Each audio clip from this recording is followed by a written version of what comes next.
Dear viewers, what would you do if the only way to save an innocent person from financial ruin was to risk everything you've worked for, your reputation, your job, and your future?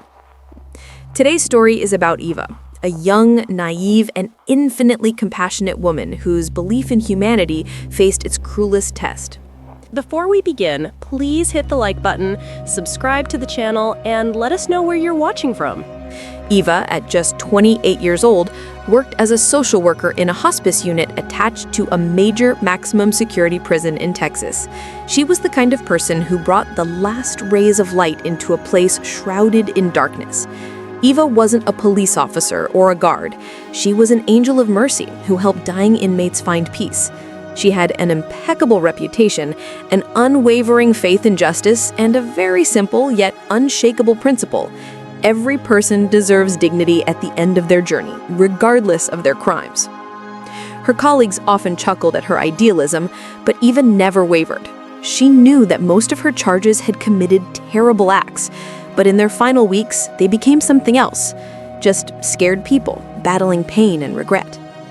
Everything changed when Daniel Cole was admitted to the hospice. Once one of the nation's most powerful financial magnates, he was serving a life sentence for embezzling billions of dollars. He had been diagnosed with aggressive cancer and had only a few weeks left to live. Daniel was unlike the others. He didn't complain or ask for forgiveness.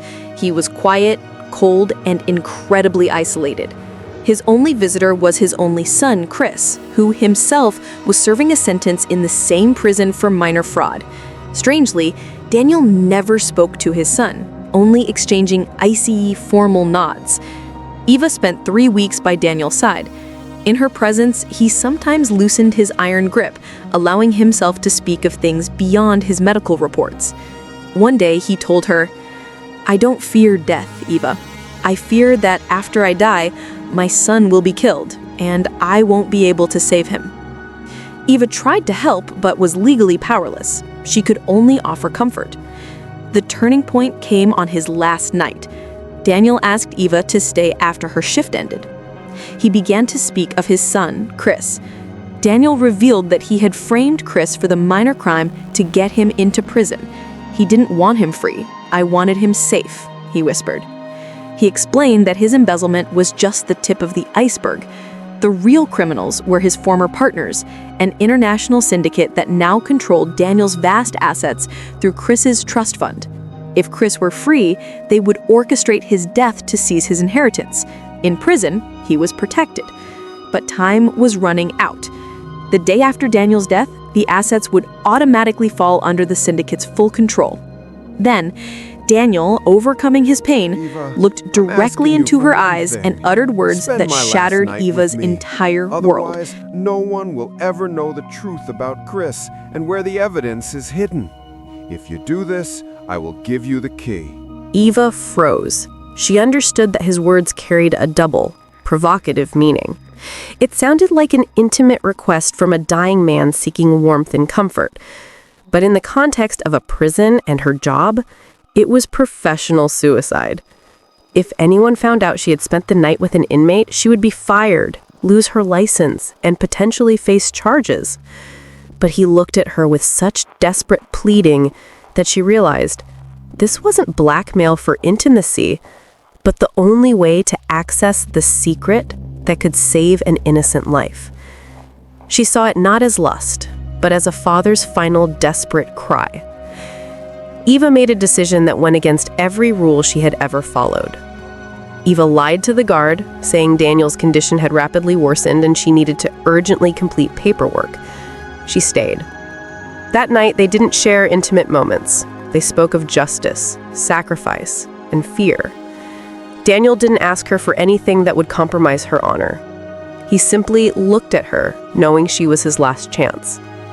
At 3 a.m., when the prison was plunged into a deathly silence, Daniel pointed to an old, antique clock on the bedside table. "The key is inside. The whole truth is in there," he whispered, his hand indicating a crack on the clock's face. This was his final step, to spend the night with her, to distract the guards and have time to pass the message. Eva knew she had to take something. She took the clock, wrapped it in her work jacket, and left the hospice, telling the guard Daniel's condition had rapidly worsened and she needed to urgently complete paperwork. She stayed. That night, they didn't share intimate moments. They spoke of justice, sacrifice, and fear.